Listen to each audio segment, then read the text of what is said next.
Welcome to rhythm of learning. Company board LGSന് വേണ്ടിയിട്ടുള്ള ക്ലാസ്സുകൾ അപ്ലോഡ് ചെയ്യുന്നതിൽ ഇപ്പൊ നമ്മൾ പ്രധാനമായിട്ടും രണ്ട് ടോപ്പിക്കുകളാണ്. ഒന്ന് ഇന്ത്യ ഫാക്സും അടുത്ത കേരള ഫാക്സും ആണ് അപ്ലോഡ് ചെയ്തുകൊണ്ടിരിക്കുന്നത് അല്ലെ.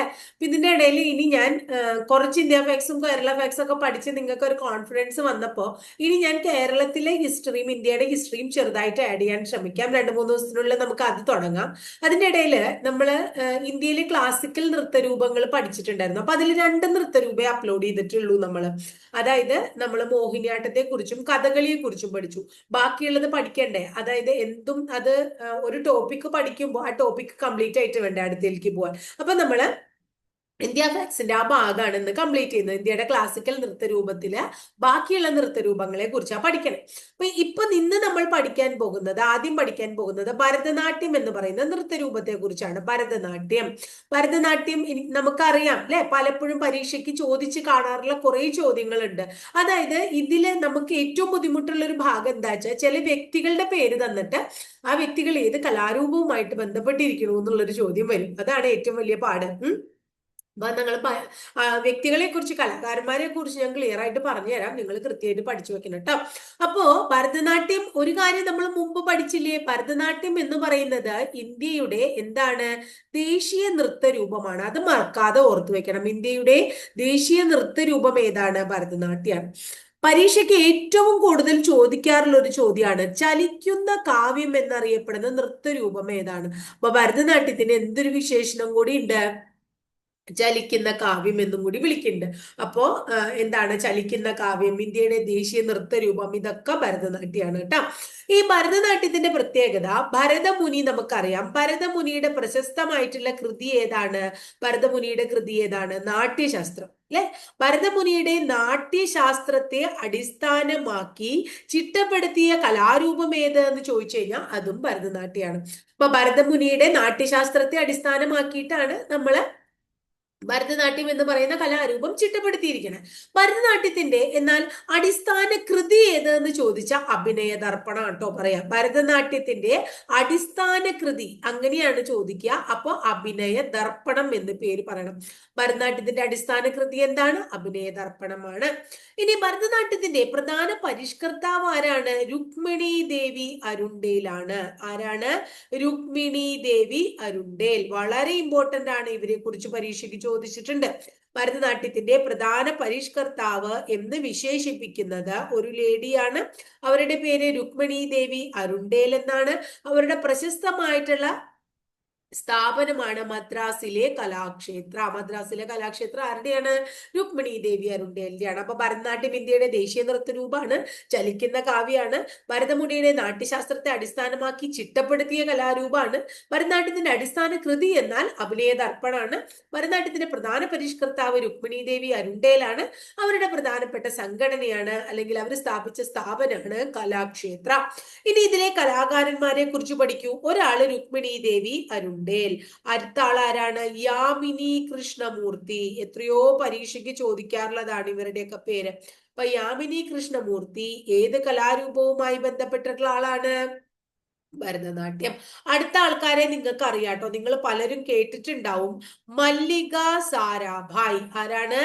മല്ലിക സാരാഭായ്. മല്ലിക സാരാഭായ് മാത്രല്ല, മൃണാളിനി സാരാഭായ്. ആരാണ്?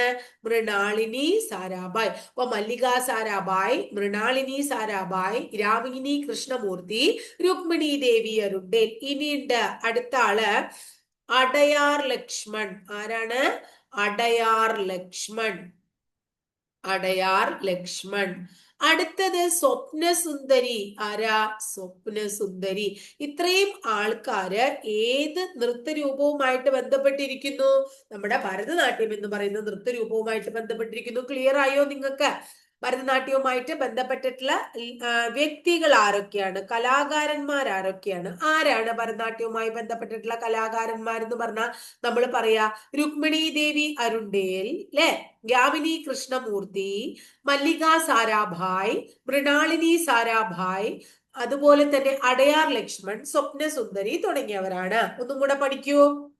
രുക്മിണി ദേവി അരുണ്ടേൽ, യാമിനി കൃഷ്ണമൂർത്തി, മല്ലിക സാരാഭായ്, മൃണാളിനി സാരാഭായ്, അടയാർ ലക്ഷ്മൺ, സ്വപ്നസുന്ദരി തുടങ്ങിയവർ ഭരതനാട്യ നർത്തകരാണ്.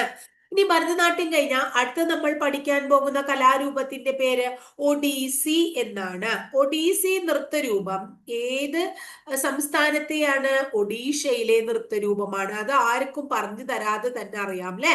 ഒഡീഷയിലെ പ്രധാനപ്പെട്ട നൃത്തരൂപമാണ്.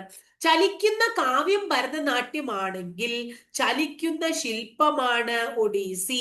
അപ്പൊ ചലിക്കുന്ന ശില്പം എന്നറിയപ്പെടുന്ന എന്താ പറയുന്നത് കലാരൂപം ഏതാണ്? ചലിക്കുന്ന ശില്പം ഒഡീസിയാണ്. ചലിക്കുന്ന ശില്പം എന്നറിയപ്പെടുന്ന കലാരൂപം ഏതാണ്? ഒഡീസിയാണ്. തെറ്റിക്കരുത്. ഒഡീസി എന്താണ്? ചലിക്കുന്ന ശില്പമാണ്. ഇനി ഇതിന്റെ അടുത്ത നമ്മൾ നേരത്തെ പറഞ്ഞത് എന്താണ്? ഭരതമുനിയുടെ നാട്യശാസ്ത്രത്തെ അടിസ്ഥാനമാക്കിയിട്ടാണല്ലോ ഭരതനാട്യം. ഇവിടെ പറയുന്നത് ജയദേവന്റെ ഗീതാ ഗോവിന്ദത്തെ അടിസ്ഥാനമാക്കിയിട്ടുള്ളതാണ്. ജയദേവന്റെ പ്രശസ്തമായിട്ടുള്ള കൃതിയാണ് ഗീതാ ഗോവിന്ദം. അപ്പൊ ജയദേവന്റെ ഗീതാ ഗോവിന്ദത്തെ ക്ലിയർ ആയോ നിങ്ങൾക്ക്? ജയദേവന്റെ ഗീതാ ഗോവിന്ദത്തെ അടിസ്ഥാനമാക്കിയുള്ള കലാരൂപമാണ് ഒഡീസി. ഇനി ഇതിന്റെ അടുത്ത പ്രത്യേകത എന്താണെന്നറിയോ? ഇത് തുടങ്ങുന്നത് എങ്ങനെയാണ്? ഭൂമിയെ പൂജിച്ചുകൊണ്ട് തുടങ്ങുന്ന കലാരൂപം ഏതാണ്? ഭൂമിയെ പൂജിച്ചുകൊണ്ട് തുടങ്ങുന്ന കലാരൂപമാണ് ഒഡീസി. അപ്പൊ ഒഡീസി ഒഡീഷയിലാണ് ഉടലെടുത്തിട്ടുള്ളത്. ചലിക്കുന്ന ശില്പം എന്നറിയപ്പെടുന്നു. ജയദേവന്റെ ഗീതാ ഗോവിന്ദത്തെ അടിസ്ഥാനമാക്കിയുള്ള കലാരൂപമാണ്. ഭൂമിയെ പൂജിച്ചുകൊണ്ട് തുടങ്ങുന്ന കലാരൂപമാണ്. ഇനി ഇതിലെ കലാകാരന്മാരെ ഒന്ന് പഠിക്കണ്ടേ നമുക്ക്? ആരാണ് ഇവിടുത്തെ കലാകാരന്മാര്? കുറെ പ്രാവശ്യം ചോദിച്ചിട്ടുള്ള ഒരാളാണ് കേളു ചരൺ മഹാപാത്ര. കേളു ചരൺ മഹാപാത്ര കേട്ടിട്ടുണ്ടോ നിങ്ങള്? കേളു ചരൺ മഹാപാത്ര. അടുത്ത ആളുടെ പേര് സോണാൽ മാൻസിംഗ്. എന്താണ്? സോണാൽ മാൻസിംഗ് എല്ലാണ് കേട്ടോ. സോണാൽ മാൻസിംഗ്. സോണാൽ മാൻസിംഗ്. കേളു ചരൺ മഹാപാത്ര, സോണാൽ മാൻസിംഗ്, ഇന്ദ്രാണി റഹ്മാൻ. അടുത്ത ആള് ഇന്ദ്രാണി റഹ്മാൻ. എന്താ പേര്? ഇന്ദ്രാണി റഹ്മാൻ. അടുത്തത് പ്രിയംവദ മൊഹന്തി. എന്താ? പ്രിയംവദ മൊഹന്തി. അപ്പൊ ആരൊക്കെയാന്നൊന്ന് പറഞ്ഞേ? കേളൂചരൺ മഹാപാത്ര, സോണാൽ മാൻസിംഗ്, ഇന്ദ്രാണി റഹ്മാൻ, പ്രിയംവദ മൊഹന്തി തുടങ്ങിയവർ ഒഡീസി നൃത്തരൂപവുമായി ബന്ധപ്പെട്ടിട്ടുള്ള കലാകാരന്മാരാണ്. ഒഡീസി ചലിക്കുന്ന ശില്പം എന്നറിയപ്പെടുമ്പോൾ ചലിക്കുന്ന കാവ്യം എന്നറിയപ്പെടുന്നത് ഭരതനാട്യമാണ് അല്ലെ. ജയദേവന്റെ ഗീതാ ഗോവിന്ദത്തെ അടിസ്ഥാനമാക്കിയാണ് ഒഡീസി എങ്കിൽ ഭരതമുനിയുടെ നാട്യശാസ്ത്രത്തെ അടിസ്ഥാനമാക്കിയുള്ളതാണ് ഭരതനാട്യം അല്ലെ. ഭൂമിയെ പൂജിച്ചുകൊണ്ട് തുടങ്ങുന്ന കലാരൂപമാണ് ഒഡീസി. ഇനി കേളൂചരൺ മഹാപാത്ര, സോണാൽ മാൻസിംഗ്, ഇന്ദ്രാണി റഹ്മാൻ, പ്രിയംവദ മൊഹന്തി തുടങ്ങിയവർ പ്രശസ്തരായിട്ടുള്ള ഒഡീസി നർത്തകരാണ്. ഇത്രയും ക്ലിയർ ആയെന്ന് വിചാരിക്കുന്നു.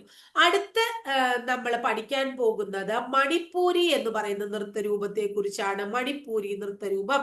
ഈ മണിപ്പൂരി നൃത്തരൂപം എവിടത്തെയാന്ന് നിങ്ങൾക്ക് പറയാതെ തന്നെ അറിയാലോ. മണിപ്പൂരിലെയാണ്.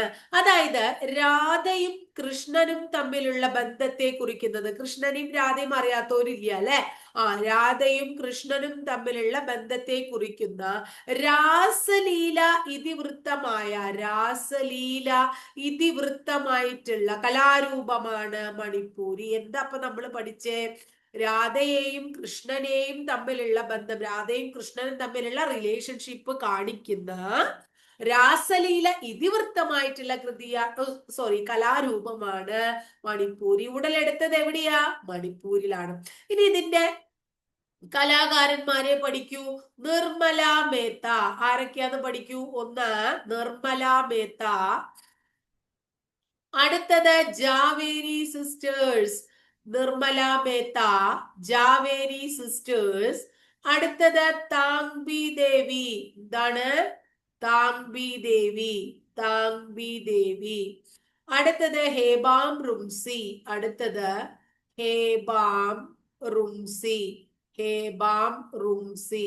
നിർമ്മല മേത്ത, ജാവേരി സിസ്റ്റേഴ്സ്, താങ്ബി ദേവി, ഹേബാം റുംസി തുടങ്ങിയവർ പ്രശസ്തരായിട്ടുള്ള മണിപ്പൂരി നർത്തകരാണ്. മണിപ്പൂരി പ്രശസ്തരായിട്ടുള്ള മണിപ്പൂരി നർത്തകരാരൊക്കെയാ? നിർമ്മല മേത്ത, ജാവേരി സിസ്റ്റേഴ്സ്, താങ്ബി ദേവി, ഹേബ ബ്രുംസി. മണിപ്പൂരി എവിടെ നിന്ന് ഉടലെടുത്തു? മണിപ്പൂരിൽ നിന്ന്. രാധയും കൃഷ്ണനും തമ്മിലുള്ള ബന്ധത്തെ കുറിക്കുന്ന രാസലീല ഇതിവൃത്തമായ കലാരൂപമാണ് മണിപ്പൂരി. ക്ലിയർ ആയില്ലേ എല്ലാവർക്കും? ഇനി അടുത്തത് നമ്മൾ പഠിക്കാൻ പോകുന്നു കുച്ചിപ്പുടി. കുറേയധികം പരീക്ഷകൾക്ക് കുച്ചിപ്പുടി ചോദിച്ചിട്ടുണ്ട്. കുച്ചിപ്പുടി കുറെ പ്രാവശ്യം ചോദിച്ചു കണ്ടേക്കണത് എന്താണ്? കുച്ചിപ്പുടി എവിടത്തെ കലാരൂപാന്ന് ചോദിക്കാറുണ്ട്. കുച്ചിപ്പുടി എവിടത്തെ കലാരൂപാന്ന് നിങ്ങൾക്ക് എല്ലാവർക്കും അറിയില്ലേ? എവിടത്തെയാണ്? ആന്ധ്രാപ്രദേശുകാരുടെ കലാരൂപമാണ് ഏത്? കുച്ചിപ്പുടി. ആന്ധ്രാപ്രദേശിലെ കുചേലപുരം എന്ന് പറയുന്ന ഗ്രാമത്തിൽ നിന്ന് ഉത്ഭവിച്ചു എന്നുള്ളത് കൊണ്ട് തന്നെ ആന്ധ്രാപ്രദേശിൽ കുചേലപുരം ഗ്രാമം ഇപ്പോൾ അറിയപ്പെടുന്നത് കുച്ചിപ്പുടി ഗ്രാമം എന്നാണ്. അപ്പൊ കുച്ചിപ്പുടി ഗ്രാമം എവിടെയാണ്? ആന്ധ്രാപ്രദേശിലാണ്. അതുകൊണ്ട് തന്നെ ഒരു ഗ്രാമത്തിന്റെ പേരിൽ അല്ലെങ്കിൽ ഒരു പ്രദേശത്തിന്റെ പേരിൽ അറിയപ്പെടുന്ന കലാരൂപം എന്നറിയപ്പെടുന്നത് കുച്ചിപ്പുടിയാണ്. അപ്പൊ കുച്ചിപ്പുടി ആന്ധ്രാപ്രദേശിൽ നിന്ന് ഉടലെടുത്തു. ആന്ധ്രാപ്രദേശിലെ കുചേലപുരം ഗ്രാമത്തിലാണ്. ആ ഗ്രാമം കുച്ചിപ്പുടി ഗ്രാമം എന്നറിയപ്പെടുന്നു. അപ്പൊ ഒരു ഗ്രാമത്തിന്റെ അല്ലെങ്കിൽ പ്രദേശത്തിന്റെ പേരിൽ അറിയപ്പെടുന്ന കലാരൂപമാണ് കുച്ചിപ്പുടി. ഇനി കുച്ചിപ്പുടിയുടെ നർത്തകരെ കുറിച്ചാണ് നമ്മൾ പഠിക്കണേ. പ്രശസ്തരായിട്ടുള്ള കുച്ചിപ്പുടി നർത്തകരാരൊക്കെയാന്ന് നോക്കൂ. ഒരാള് വെമ്പട്ടി ചിന്നസത്യം. വെമ്പട്ടി ചിന്നസത്യം കുച്ചിപ്പുടി നർത്തകരുടെ പേരാ നമ്മൾ പഠിക്കണേ. വെമ്പട്ടി ചിന്നസത്യം. ലക്ഷ്മി നാരായണ ശാസ്ത്രി. ആരാ? ലക്ഷ്മി നാരായണ ശാസ്ത്രി. ക്ലിയർ ആയോ? ലക്ഷ്മി നാരായണ ശാസ്ത്രി. വെമ്പട്ടി ചിന്നസത്യം, ലക്ഷ്മി നാരായണ ശാസ്ത്രി, ചിന്താ കൃഷ്ണമൂർത്തി. ചിന്താ കൃഷ്ണമൂർത്തി. ചിന്താ കൃഷ്ണമൂർത്തി. ക്ലിയർ ആയി എന്ന് വിചാരിക്കുന്നു. ജോസ്ഫില സീതാരാമയ്യ. എഴുതുന്നത് മനസ്സിലാവണില്ലേ നിങ്ങൾക്ക്? ജോസ്ഫില. ജോസ്ഫില സീതാരാമയ്യ. ജോസ്ഫില സീതാരാമയ്യ. ക്ലിയർ ആയോ? ഇത്രയും. ഒരാളുടെ പേരും കൂടി ഉണ്ട്, മഞ്ജു ഭാർഗവി. ആരാ? മഞ്ജു ഭാർഗവി. അപ്പൊ പഠിച്ചേ നിങ്ങള്? വെമ്പട്ടി ചിന്നസത്യം, ലക്ഷ്മി നാരായണ ശാസ്ത്രി, ചിന്താ കൃഷ്ണമൂർത്തി, ജോസ്ഫില സീതാരാമയ്യ, മഞ്ജു ഭാർഗവി തുടങ്ങിയവർ പ്രശസ്തരായിട്ടുള്ള കുച്ചിപ്പുടി നർത്തകരാണ്. കുച്ചിപ്പുടി ഉടലെടുത്തത് ആന്ധ്രാപ്രദേശിലാണ്. ആന്ധ്രാപ്രദേശിലെ കുചേലപുരം ഗ്രാമത്തിലാണ്. അതുകൊണ്ട് തന്നെ ഒരു പ്രദേശത്തിന്റെ അല്ലെങ്കിൽ ഒരു ഗ്രാമത്തിന്റെ പേരിൽ അറിയപ്പെടുന്ന കലാരൂപം എന്ന് നമുക്ക് കുച്ചിപ്പുടിയെ വിശേഷിപ്പിക്കാം. ഇത്രയും കാര്യം ക്ലിയർ ആയില്ലേ? ആ കലാകാരന്മാരുടെ പേരൊന്നും കൂടെ പറയൂ. Vempati ചിന്നസത്യം, Lakshmi Narayana Shastri, Chinta Krishnamurthy, Josyula Seetharamaiah, last one Manju Bhargavi. Clear ആയോ? അടുത്ത കലാരൂപമാണ് കഥക്. കഥകും നമ്മളോട് കൂടുതൽ രണ്ട് കാര്യങ്ങളാ ചോദിച്ചേക്കണത്. ഒന്ന് കലാകാരന്മാരുടെ പേരും, പിന്നെ കഥക് എന്ന് പറയുന്ന നൃത്തരൂപം എവിടത്തെയാണ്? ഉത്തർപ്രദേശിലെ നൃത്തരൂപമാണ് ഏത്? കഥക്. ഈ കഥകില് നമ്മൾ കഥക് കളിക്കുമ്പോൾ ആൾക്കാരുടെ ഇതില് ശ്രീകൃഷ്ണ ലീലകളാണ് അല്ലെങ്കിൽ ശ്രീകൃഷ്ണന്റെ കഥകളാണ്, ശ്രീകൃഷ്ണ ഭഗവാന്റെ കഥകളാണ് ഏതിൽ കൂടുതൽ കാണുന്നത്? കഥക് എന്ന് പറയുന്ന നൃത്തരൂപത്തിൽ ധാരാളം കാണപ്പെടുന്നത്.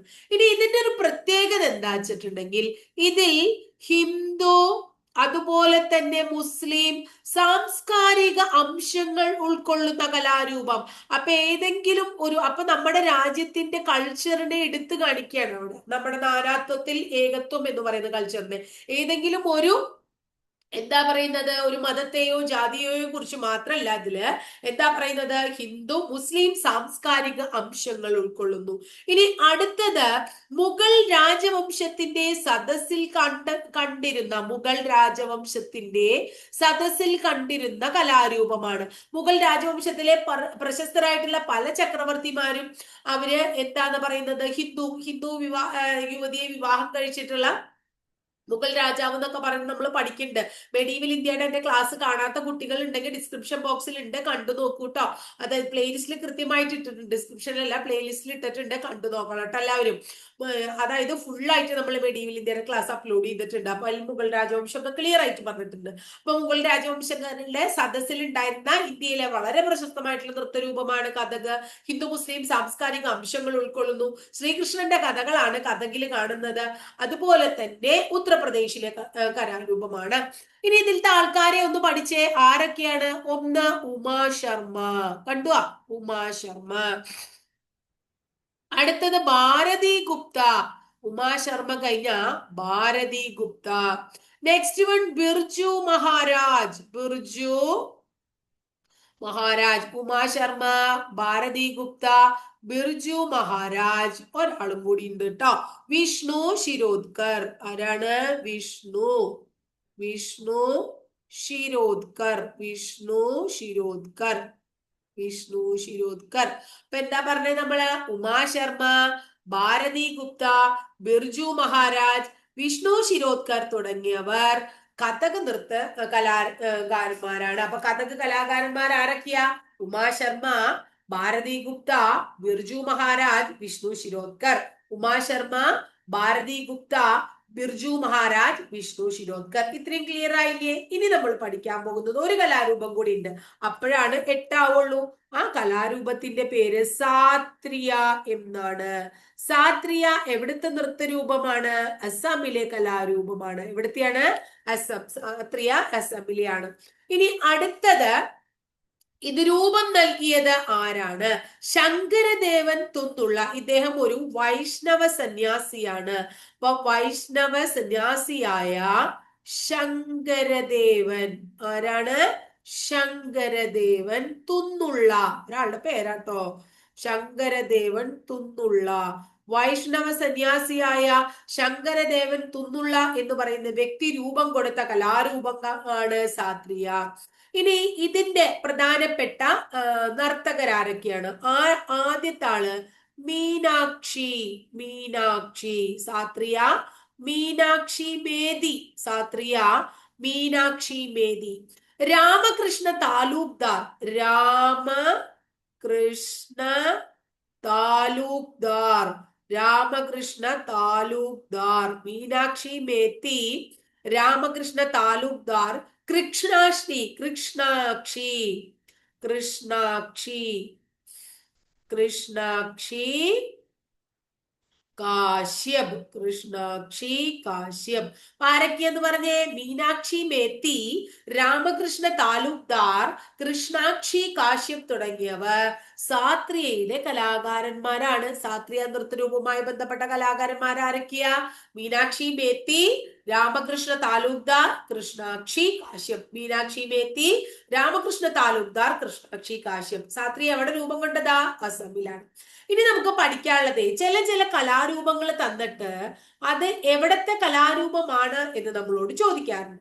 അപ്പൊ നമ്മളോട് ചോദിക്കാണ്, മോഹിനിയാട്ടം, കഥകളി, ഓട്ടം തുള്ളലൊക്കെ എവിടത്തെയാണ്? കേരളത്തിലെയാന്ന് നമുക്കറിയാലോ, അത് പറയേണ്ട കാര്യമില്ലല്ലോ. മോഹിനിയാട്ടം, കഥകളി, ഓട്ടം തുള്ളല്, അതൊക്കെ കേരളത്തിലെ കലാരൂപങ്ങൾ. ഇനി അടുത്തത്, കർണാടകയിലെ പ്രശസ്തമായിട്ടുള്ള കലാരൂപങ്ങൾ ഏതൊക്കെയാണെന്നൊന്ന് പഠിച്ചേ നിങ്ങള്. കർണാടകയിലാണ് യക്ഷഗാനം, അല്ലെ? യക്ഷഗാനം. പക്ഷെ നമ്മൾ പറയും യക്ഷഗാനം പ്രചാരത്തിലുള്ള കേരളത്തിൽ ഒരു ജില്ലയുണ്ട്, അതേതാണ്? കാസർഗോഡ് ജില്ലയാണ്. ഇനി അടുത്തത് ദൊല്ലഗുനിത, കർണാടകയിലെ വേറൊരെണ്ണാണ് ദൊല്ലഗുനിത. കേട്ടിട്ടുണ്ടോ നിങ്ങള്? ദൊല്ലഗുനിത കർണാടകയിലെയാണ്, ദൊല്ലഗുനിത. അടുത്തത് പട്ടഗുനിത, അടുത്തത് പട്ടഗുനിത. അപ്പൊ ദൊല്ലഗുനിത, പട്ടഗുനിത, യക്ഷഗാനം. ദൊല്ലഗുനിത, പട്ടഗുനിത, യക്ഷഗാനം. ഒന്നും കൂടെ പറഞ്ഞേ, ദൊല്ലഗുനിത, പട്ടഗുനിത, യക്ഷഗാനം തുടങ്ങിയവ കർണാടകയിലെ നൃത്തരൂപങ്ങളാണ്. അടുത്ത തമിഴ്നാട്ടിലെ നൃത്തരൂപങ്ങൾ ഏതൊക്കെയാന്ന് പഠിക്കുക. തമിഴ്നാട്ടിലെ ഒരു നൃത്തരൂപം നമുക്കറിയാം, അല്ലെ? ഭരതനാട്യം എല്ലാവർക്കും അറിയുന്നതല്ലേ? അപ്പൊ ഭരതനാട്യം ഉണ്ട്. അടുത്തത് തെരുക്കൂത്ത്. എന്താണ്? തെരുക്കൂത്ത്. ഭരതനാട്യം, തെരുക്കൂത്ത്. കോലാട്ടം. എന്താണ്? കോലാട്ടം. അടുത്തത് കരകാട്ടം. ഇപ്പൊ കോലാട്ടം, കരകാട്ടം, തെരുക്കൂത്ത്, ഭരതനാട്യം തുടങ്ങിയവ തമിഴ്നാട്ടിലെ നൃത്തരൂപങ്ങളാണ്. ഏതൊക്കെയാന്ന് പറഞ്ഞേ? കോലാട്ടം, തെരുക്കൂത്ത്, കരകാട്ടം, ഭരതനാട്യം. ക്ലിയർ ആയില്ലോ? ഇനി ഗോവയിലെ പ്രശസ്തമായിട്ടുള്ള നൃത്തരൂപം ഏതാണ്? ഗോവയിലെ ദേഖ്നി. ഗോവയിലെ നൃത്തരൂപം ദേഖ്നി. ദായാണ് കേട്ടോ മക്കളെ, ദേഖിനിയാണ്. ഇത് ബാ പോലെ തോന്നും. ദേഖിനി ഗോവയിലെ ഏതാണ്? ദേഖിനിയാണ്, ഗോവ ദേഖിനി. ഇനി അടുത്തത് മഹാരാഷ്ട്ര. മഹാരാഷ്ട്രയിലെ തമാശ PSC പരീക്ഷകൾക്ക് ഇഷ്ടമുള്ള ഒരു ചോദ്യമാണ്. മഹാരാഷ്ട്രയിലാണ് തമാശ. തമാശ മഹാരാഷ്ട്രയിലാണ്.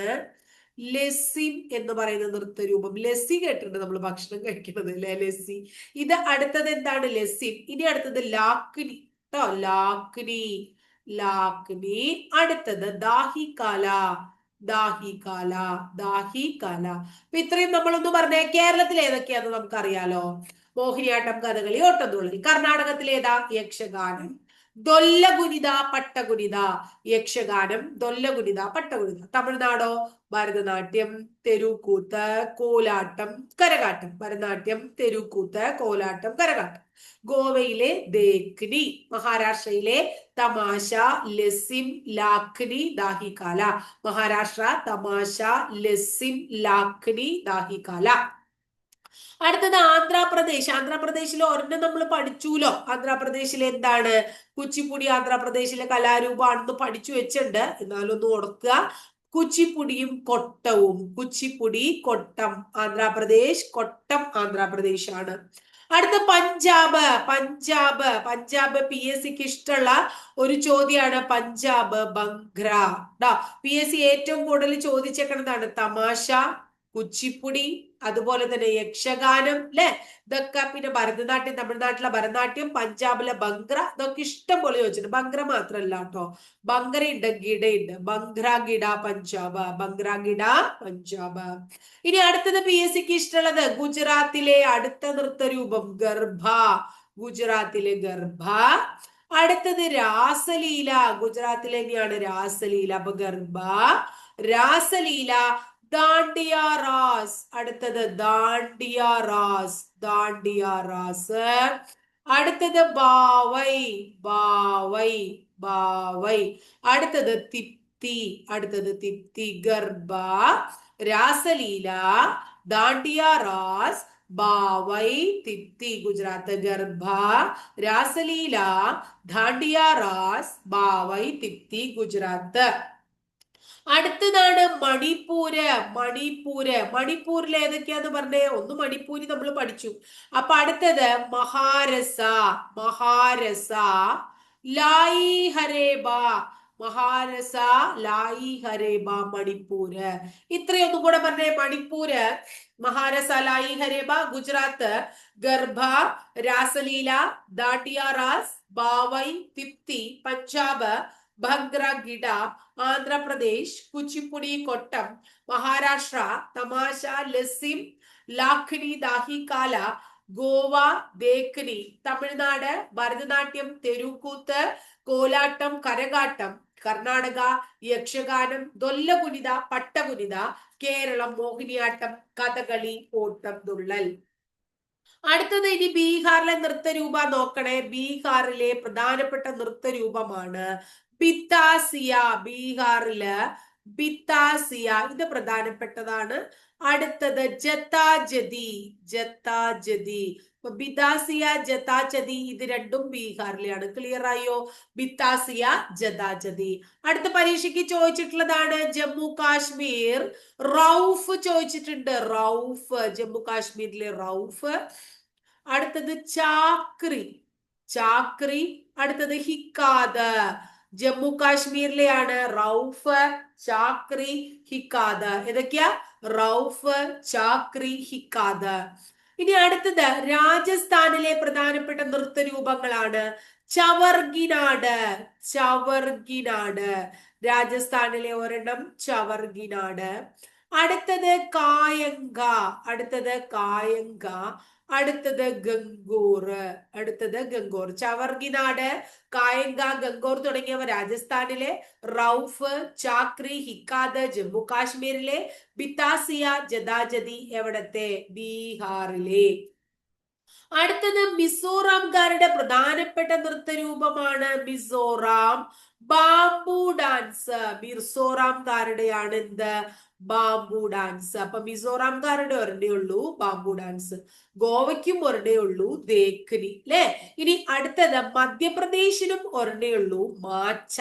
മാച്ച ചില ബുക്കിൽ ലോണാന്നൊക്കെ കാണുന്നുണ്ട്. മധ്യപ്രദേശിൽ മാച്ച. അടുത്തത് ഹരിയാനയിലും നിങ്ങൾ ഒരെണ്ണം പഠിച്ചാൽ മതി. ഹരിയാനയില് സ്വാങ്. ഹരിയാനയിൽ എന്താ? സ്വാങ്. ഹരിയാന സ്വാങ്. ഇനി അരുണാചൽ പ്രദേശ്, എപ്പോഴും പരീക്ഷയ്ക്ക് ചോദിക്കാറുള്ളതാണ് അരുണാചൽ പ്രദേശ്. വൈക്കിംഗ് അരുണാചൽ പ്രദേശ്. വൈക്കിംഗ്. വൈക്കിംഗ് എവിടെത്തിയ അരുണാചൽ പ്രദേശ്. അടുത്തത് ഉത്തർപ്രദേശ്. ഉത്തർപ്രദേശ് ഒരെണ്ണം നമ്മൾ പഠിച്ചു കഥകാണെന്ന്. അടുത്തത് ചപ്പേലി. അടുത്തത് ചപ്പേലി. Last one നൗതങ്കി. ചപ്പേലി, നൗതങ്കി. ഇത്രയും ഒന്നും കൂടെ നമ്മൾ പഠിക്കണം. ബീഹാറിലെ ബിതാസിയ ജദാചതി, ജമ്മു കാശ്മീരിൽ റൌഫ് ചാക്രി ഹിക്കാദ്, രാജസ്ഥാൻ ചവർഗിനാട് കായക്ക ഗംഗോർ, മിസോറാം ബാംബു ഡാൻസ്, മധ്യപ്രദേശ് മാച്ച, ഹരിയാന സ്വാങ്, അരുണാചൽ പ്രദേശ് വൈക്കിംഗ്. വളരെ ഇമ്പോർട്ടന്റ് ആണ് അരുണാചൽ പ്രദേശിലെ വൈക്കിംഗ്. ഉത്തർപ്രദേശില് ഒന്ന് നമ്മൾ പഠിച്ചു കഥക്, അടുത്തത് ചപ്പേലി, നൗതങ്കി. ഇനി പഠിച്ചത് ഒന്നും കൂടെ ഒന്ന് പറഞ്ഞേ. കേരളത്തിൽ ഏതൊക്കെയാണ് കേരളത്തിൽ ഏതൊക്കെയാണ്? മോഹിനിയാട്ടം, കഥകളി, ഓട്ടംതുള്ളൽ അല്ലെ. കർണാടക യക്ഷഗാനം, ദൊല്ലകുനിത, പട്ടകുനിത. തമിഴ്നാട് തെരുക്കൂത്ത്, കോലാട്ടം, കരകാട്ടം. ഗോവ ദേക്കരി. മഹാരാഷ്ട്ര തമാശ, ലസിം, ലാഖ്നി, ദാഹികാല. ആന്ധ്രാപ്രദേശ് കുച്ചിപ്പുടി, കൊട്ടം. പഞ്ചാബ് ബാംഗ്ര ഗിഡ. ഗുജറാത്ത് ഗർഭ, ദാണ്ടിയാറാസ്, ബാവൈ തിത്തി. മണിപ്പൂരി മഹാരസ, ലായി ഹരേബ. ബീഹാർ ബിതാസിയ ജദാജതി. ജമ്മു കാശ്മീരില് റൌഫ് ചാക്രി ഹിക്കാദ്. രാജസ്ഥാൻ ചവർഗിനാട് കായങ്ക ഗംഗോർ. മിസോറാമോ ബാബു ഡാൻസ്. മധ്യപ്രദേശോ മാച്ച. ഹരിയാനയോ സ്വാഗ്. അരുണാചൽ പ്രദേശോ വൈക്കിംഗ്. ഉത്തർപ്രദേശോ ചപ്പേലി, നൗതങ്കി. ഇത്രയും കാര്യം ക്ലിയർ ആയില്ലോ? ഇത്രയേ ഉള്ളൂ കേട്ടോ. ഇനി നമ്മൾ അടുത്തത് നമുക്ക് പഠിക്കേണ്ട ടോപ്പിക് എന്താ അറിയോ? ഉത്സവങ്ങളാണ്. അതായത് ഇപ്പൊ നമ്മൾ കേട്ടിട്ടില്ലേ, അതായത് ഓരോ സ്റ്റേറ്റിന്റെയും എന്തുണ്ടായിരിക്കും, അവരുടെ ന്യൂ ഇയർ ഫെസ്റ്റിവലുകളൊക്കെ ഉണ്ടാവും. അതുപോലെ കുംഭമേള ഉണ്ട്. ഇതൊക്കെ നമ്മളോട് ചോദിച്ചു കണ്ടിട്ടുണ്ട്. അപ്പൊ അടുത്ത ടോപ്പിക് നമ്മൾ പഠിക്കാൻ പോകുന്നത് അതാണ് കേട്ടോ. അപ്പൊ ഇന്നത്തെ ഓടുകൂടി ക്ലാസിക്കൽ നൃത്തരൂപങ്ങൾ എന്ന് പറയുന്ന ടോപ്പിക് കൂടെ തീർന്നു. ക്ലാസ് ഇഷ്ടപ്പെടുകയാണെങ്കിൽ ഒന്ന് ലൈക്ക് ചെയ്യുക, ഇഷ്ടപ്പെട്ട ക്ലാസ്സുകൾ നിങ്ങളുടെ കൂട്ടുകാരിലേക്ക് ഷെയർ ചെയ്യുക. ആദ്യമായിട്ട് ചാനൽ കാണുന്നവർ ഒന്ന് സബ്സ്ക്രൈബ് ചെയ്യുക. അതോടൊപ്പം ആ ബെല്ലൈക്കൺ കൂടി ഒന്ന് എനേബിൾ ചെയ്താൽ ഞാൻ ഓരോ ദിവസം അപ്ലോഡ് ചെയ്യുന്ന വീഡിയോസ് കൃത്യമായിട്ട് നോട്ടിഫിക്കേഷൻ ആയിട്ട് ലഭിക്കുകയും ചെയ്യും. അപ്പൊ അടുത്ത ദിവസം മറ്റൊരു വീഡിയോ ആയിട്ട് നമുക്ക് വീണ്ടും കാണാം കേട്ടോ.